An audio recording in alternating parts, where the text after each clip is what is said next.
Thank you, Premier. As the Premier announced, 2 of the 4 cases may not end up being confirmed cases. We often think about tests in really black and white ways, that you have a positive or a negative and there's nothing in between. But the reality is, for any test you can think of in the world of pathology, there are always some uncertain ones that sit in between. With any test, PCR test, a serology test, there are some results that are a little bit indeterminate. So for a PCR test, they are looking for gene probes and genetic sequences to ping, and sometimes some ping, but not all of them, that would make it a definitive test.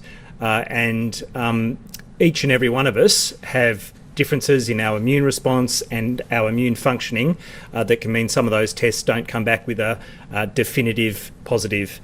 That said, the PCR test is still, 99.9% accurate. But when you're doing 20,000 plus tests per day, to have one in 10,000 have that somewhat ambiguous result is pretty much par for the course. That'll be happening across Australia, but we're doing so much more testing in Victoria at the moment.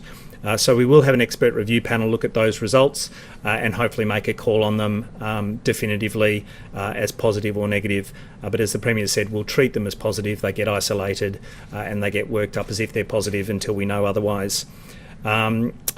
One of those cases, and they'll be interviewed this morning, a lot of these results came through very late last night, has been in and around the Deer Park area.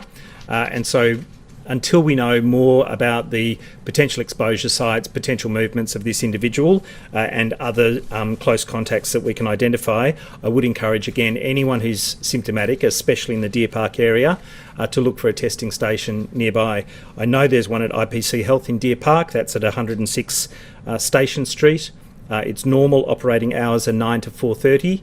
It may well get very large queues today, so please don't only go to a single site. Look around. If there are very long wait times, if there are very long queues, we will try and stand up other testing stations that pop up in the vicinity today.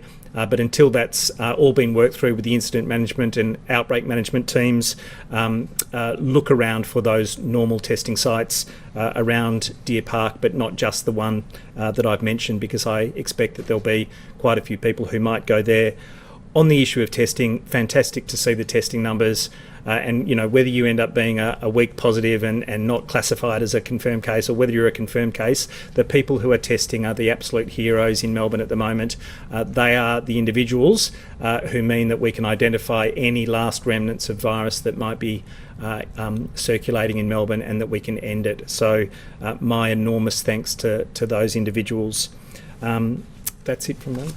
Sorry, just before you go, on Twitter this morning you mentioned that another case might also be historical or recovering. Yeah, again, needs to be worked through. There's some reconciliation for that case. We'll need an interview, but the suspicion is might have gone through an illness and be testing way at the end of that illness when no longer infectious. But I wouldn't jump to that conclusion. It needs to be worked through. But it's one of those cases that's under investigation, not one of the weak positives. No, it's one of those that are under investigation, so it needs to be worked through, but may not be of concern in terms of being an active case. Brett, is there anything further on the child that Ewan was talking about yesterday out of Bundoora, or do you think any further investigations and updates out of that? Not that I'm aware of, Simon. Any other cases that are connected to that northern side of the outbreak? No. And again, on the testing front, fantastic response. There'll still be just a few to come through of the primary and secondary close contacts, but there's been such a great response there. Is that outbreak?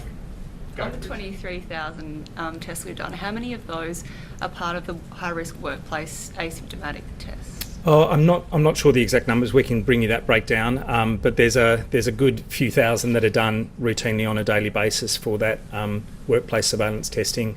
Obviously, as we've flagged, about 25% of those high industry workforces will get tested on a weekly basis, so they'll get through 100% of those in a month. But I'm not sure of the 20,000 plus have come from that today. I don't know if they were skewing the tests because we've seen really big testing numbers. Yeah, I don't think so. They're not. It's not like it's 10,000 test results. It's a few thousand. It might be, it might be 2,000 or 3,000 on a daily basis. But we've got that capacity. We can get those test results back, and it can pick up some of those. We obviously want to protect those industries in particular, and it's an opportunity to find people who might be asymptomatic or have very mild symptoms who wouldn't otherwise get tested.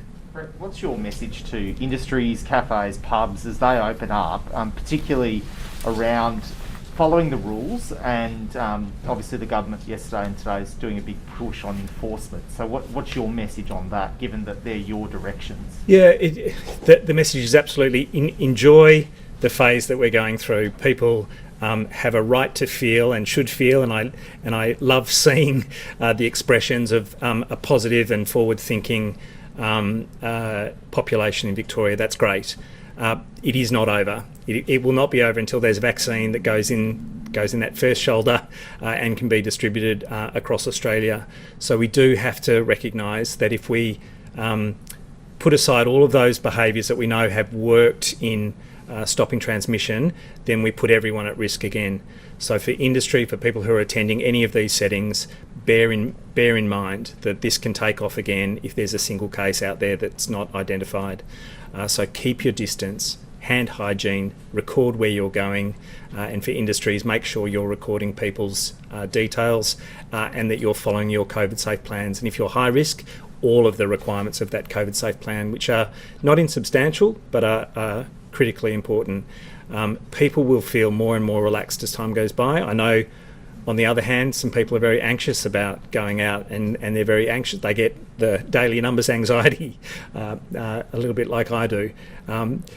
But in between that, it's just about doing those standard things, making sure that if you're unwell, you're cancelling that night out. You are not visiting family. You are not seeing friends indoors or outdoors. And if you see individuals who've got a cough or a runny nose, politely but firmly decline them attending your house or seeing them, because they could be putting you at risk. So they're really important things. We will be watching these industries. We need to, because if people are cramming inside in an indoor area, not following the density quotient, not following the distancing and hygiene measures that we know are really important in reducing risk, then they're putting everyone's health at risk, and it's only right that we should pull them up on it. So it's Professor really a Sutton, collective, as we it's become- really, just to follow up, there's really a collective responsibility. Oh, isn't it, Brett? absolutely. Because like you were just saying then, if you've got someone coming to your house with a runny nose and you want to turn them away, I mean, that's a bit tough. That's a tough spot to be in, isn't it? Because you don't necessarily want to be the police or dob someone in, but No, and it's not about being mean. It's about following the advice that I'm giving, that others are giving about what we need to do collectively. So on your side, if you've got a kid who's unfortunately got a cold at the moment, they shouldn't be going out. If you've developed a new cough, a new sore throat, a new fever, you shouldn't be going out. But everyone needs to play their part. I know people have flagged issues of ventilation. I think that applies in households as well. I might make a video on it to give a little bit more detail, because that's a really important measure. So opening windows and doors, weather permitting, if you're having another household visit your house within that 25k, that's an important risk mitigation as well. Professor Sutton, as we begin to open up and people become more complacent, move around, just how great is the threat of a third wave? Look, I think it's minimal, but I don't want to say it's zero, because it will not be zero for any of us in Australia until there is a widespread use of a vaccine that's effective. So we do have to just have that awareness ongoing. The mask wearing is part of that. I was privileged enough to see Dr. Anthony Fauci on his call with University of Melbourne. He was absolutely praising Melbourne's attitude towards face masks, and he wished that it could apply more broadly in the US. He said it's become politicised. It's become a bit of a mark of where you sit, and he just thinks it's good public health practice, and it's fantastic that Melbourne's taken that on so strongly. With With regards to the QR code check-in app that's due to be done in a few weeks, I believe New South Wales is aiming for around 3 million downloads. How many downloads would you like to see in Victoria? Oh, look, as many as we can possibly get. I'm Is there a not. target, though? Sorry? Is there a target though? Not for me personally, but DJPR are focused on the rollout, and I'm sure they'll have their own targets in terms of what's feasible and practicable over the next few weeks. But of course, I'd like it to be maximised to the fullest extent. We've seen a lot of people. Sorry, I've just got one more. We've seen a lot of people who've been going to restaurants and cafes, and not everyone has been asked to hand down their details as they should be. Should there be a marshal at these places to ensure that it is done? Oh, I think the managers in these places are effectively the marshals. They need to make sure that those details are captured, and because they're ultimately responsible for that. But as individuals visiting as well, you should play your role and ask for it. If you haven't seen a place where you can record your details, then request that you should. Brett, personally, how do you feel seeing images of people who do appear to be, back to back at cafes and all of that, and not following social distancing restrictions in venues? How do you feel personally seeing pictures like that? Look, I'm mostly happy that we're going towards a more normal way of life. It's been such a tough journey. But yeah, there's an element that makes all of us, I think, anxious when we see images where the risk of transmission can occur in those settings. And again, collective responsibility. We'll do what we can from an enforcement and oversight point of view between WorkSafe and authorised officers and others. But as individuals, you can make those choices as well. If you're being asked to cram in with others, please decline. Go to a safe place where you can enjoy your food or drink or whatever else safely.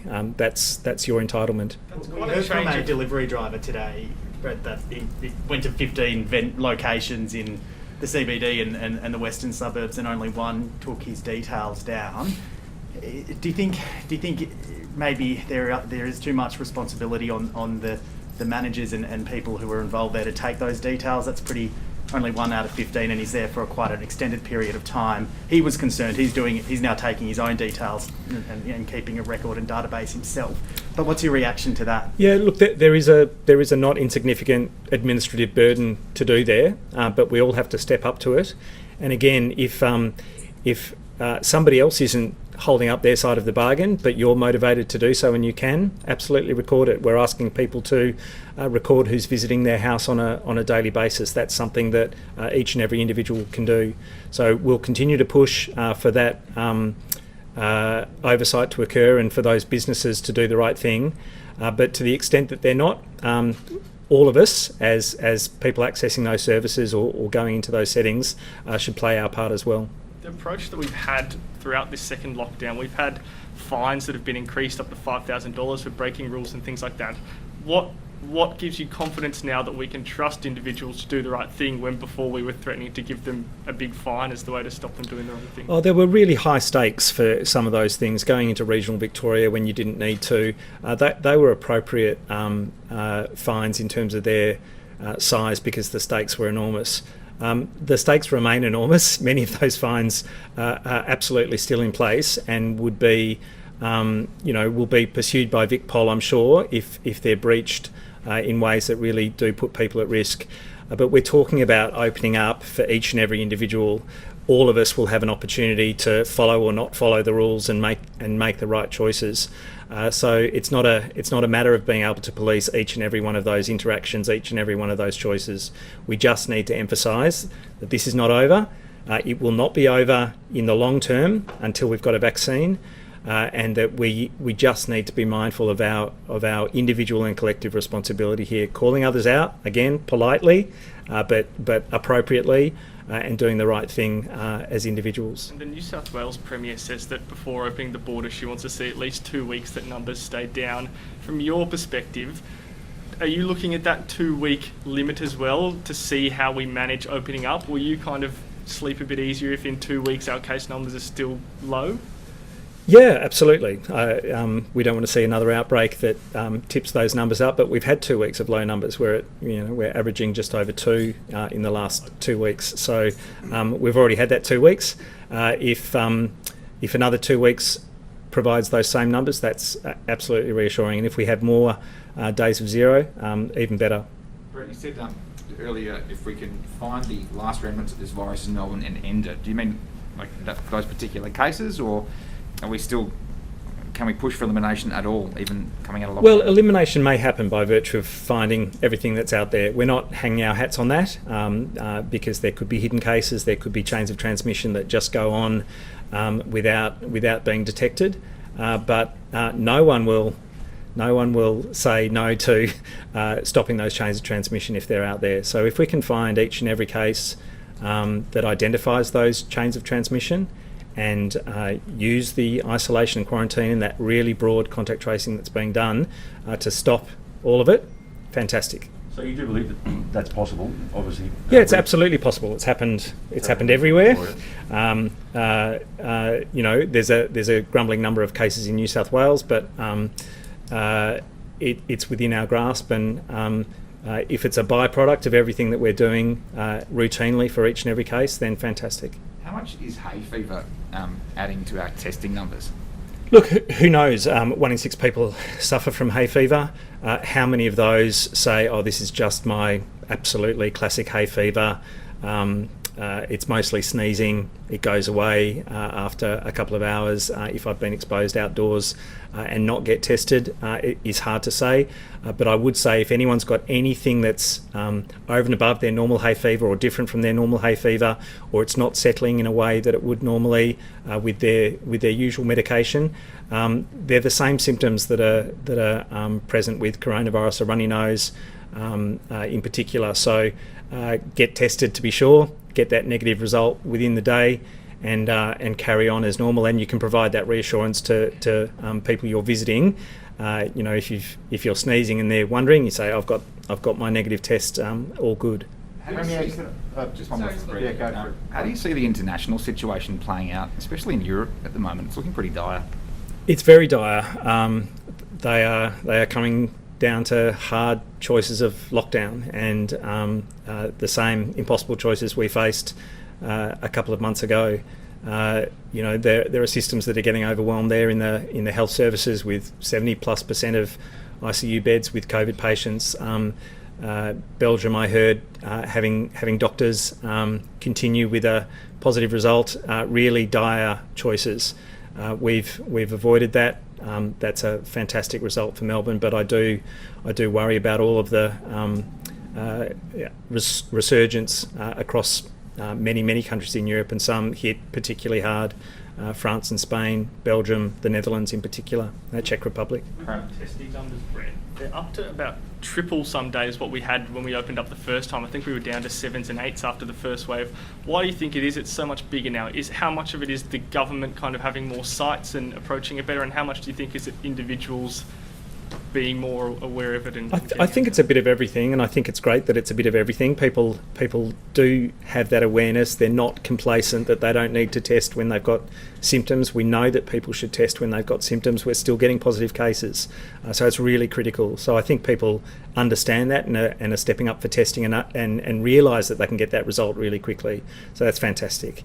But also, you know, 200 plus testing sites in Metro Melbourne in particular. You don't have to go much more than 5 or 10 k's for a test site, and to have pop-up sites go to where people are being prompted to test, and to have drive-through testing, it's really convenient.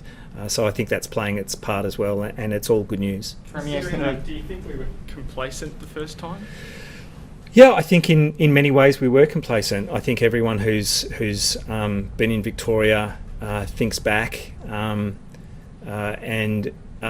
realises how differently they're thinking about where we're at now, and how how awful it is to have gone through a second wave, and how critical it is not to be in that situation again. If that's a reminder for all of us, then that's terrific. Just on gyms, that industry says it has some new data that shows the risk of infection is less than 1 in a million, and they're happy to tell their members to wear masks. Is there any way of them getting their density limits increased or anything like that? We will always look we will always look through as this evolves, and if there's another couple of weeks of very low to no cases, then that, like all other industries that still haven't opened, will be under consideration.